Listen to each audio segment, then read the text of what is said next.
Всем привет, с вами Артем. Сегодня мы продолжаем наш сериал по сравнению процессора Xeon E5 2620V3 с предыдущим поколением V1, V2. И сегодня в качестве оппонента выступает Xeon E5 1650, разогнанный до 4 ГГц. Разгоняли процессор на плате Huananji X79 Deluxe, которая без проблем может работать с данным процессором на частоте 4,2 ГГц, так что, покупая 1650, учитывайте также момент удачного экземпляра самого процессора. Сейчас продавцы с AliExpress под заказ поставляют платы 2011V3 уже с прошитым биосом, при котором ставь процессор и получай блокировку Turbo Boost уже из коробки. В связи с этим стокового 2620V3 в тесте не будет, такой вариант просто уже не актуален. Настройки в играх максимально возможны и разрешение в основном 720p. Тех игр, которых сегодня не будет, но ранее в тестах имели место быть, я не включил по той причине, потому что процессоры достаточно производительны и грузят видеокарту на все 100%, даже в разрешении 720p.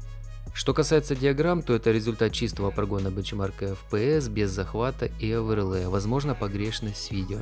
Но не забываем за наш форум, где вы можете как задать интересующие вас вопросы, так и помочь товарищу, если есть ответ на имеющийся. В общем, не стесняемся, вступаем в сообщество.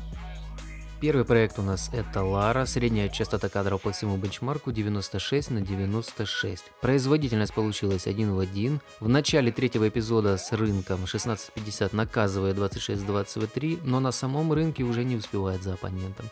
Видим, что разница по потреблению почти двухкратная, 60 на 120 Вт. Температурная разница 10 градусов. В обоих случаях используется система охлаждения Snowman MT6.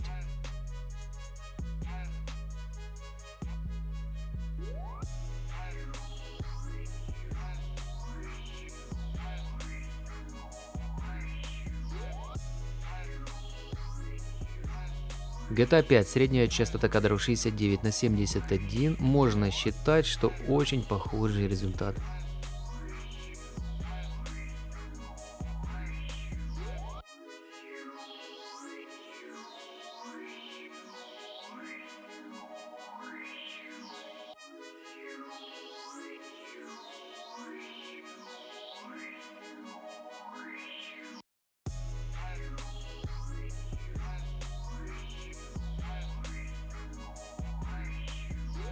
Hitman 2, средняя частота кадра 81/83, также 1650 далеко не ушел, все остальные показатели остались с прежним соотношением. Единственное, как я уже обсуждал ранее, это аномальное потребление видеопамяти на платформе 2011.3. Настройки в игре аналогичны на обеих системах, скорее всего ошибается сенсор.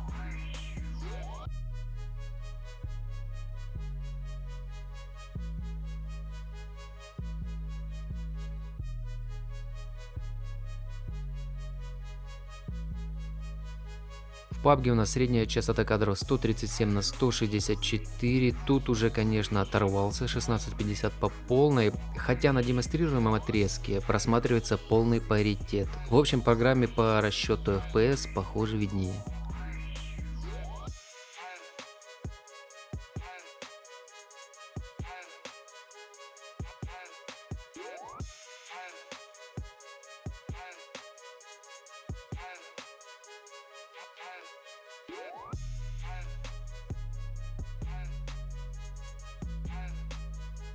Dota 2, средняя частота кадров 150/148, хотя казалось бы, что 1650 должен был вырваться тут далеко вперед, но по факту все немного иначе. Напомню, разрешение у нас тут 1080p.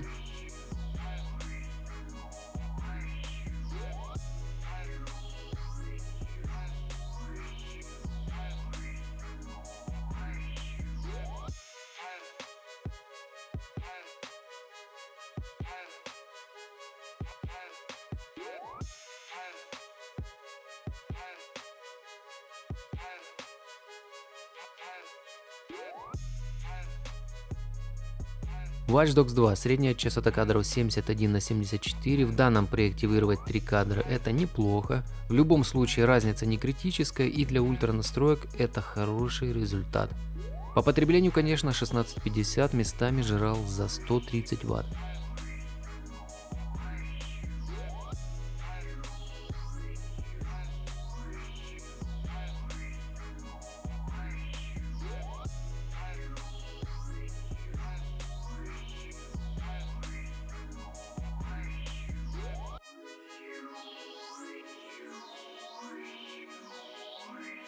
Обитель зла 2, средняя частота кадров 136 на 147. Данная игра очень отзывчива на частоту и практически не зависит от поколений процессоров.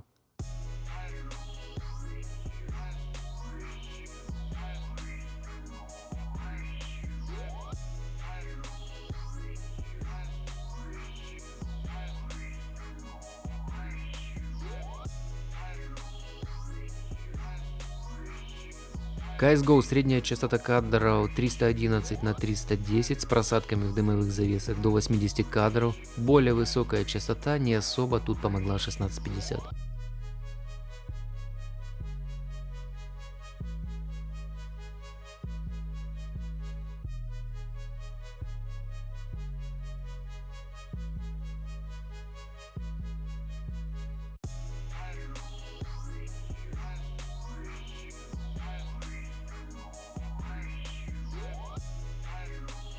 И последний на сегодня проект — это бенчмарк Stalker Зов Припяти, результаты которого посмотрим, как всегда, немного позже.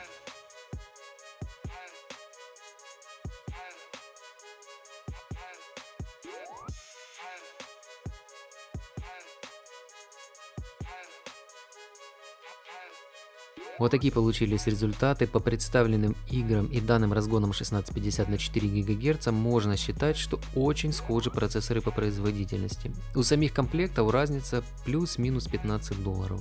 Например, комплект E5-2620V3 обойдется примерно в $158, а комплект E5-1650 в $143.